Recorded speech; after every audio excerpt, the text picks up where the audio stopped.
Miantso ny fitondrana ankehitriny ny atoko politika maheva mba tsy hanao ny fanaon'ny fitondrana teo aloha intsony. Ny filoham-pirenena teo alohan'ny Rajoelina hoy ny filohan'ny atoko ity Mamiraharimana no tsy eo intsony fa ny firogony mbola eo. Ny antso fahamelona sy fanovana-paikady dieny-zao noho izany ity atoko ity mba hialana amin'ny mety ho fandrika ireo fahavalo-pirenena.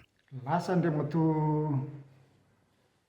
Andry Rajoelina fa ny firongony ohatra mbola eo fomba fanaony tokony tsy atao tsony satria fanavaozana zavatra misy dia tokony andin-tena ny mpitondra ankehitriny.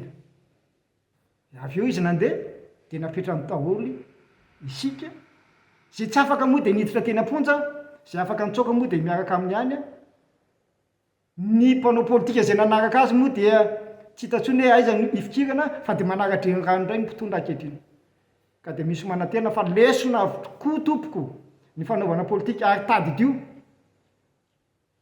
fa ny politika dia resaka dinamika fa tsy statika.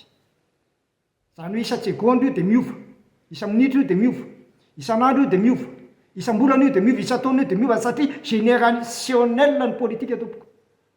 Tsy adinon'ny atoko ihany koa ny nisaotra ny tafika tamin'ny vitan'izy ireo ary nanamafy Mamiraharimana fa isan'ireo ny antso ny andraisan'ny tafika ny andraiky ny nanoloana ny zava-nisy tamin'ny fotoan'andro ny atoko maheva na Madagasikara endrika vaovao. Voalohany dia misaotra ny tafika ny resako satria ny antoko maheva anisan'ny niantso an'izany tafika izany indraindraikitra fa dia efa mikaikaika amin'ny vahoaka malagasy.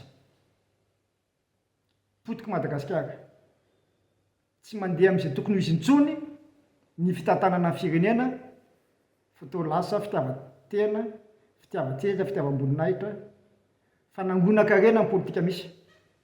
Tadidio izay teneniko izao hoe fanangonan-karena amin'ny politika misy.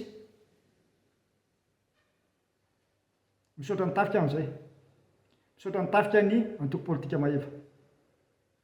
Raha tsy nitafika kosa moa nanampy ny mpitolona tena amin'ny 13 Mai.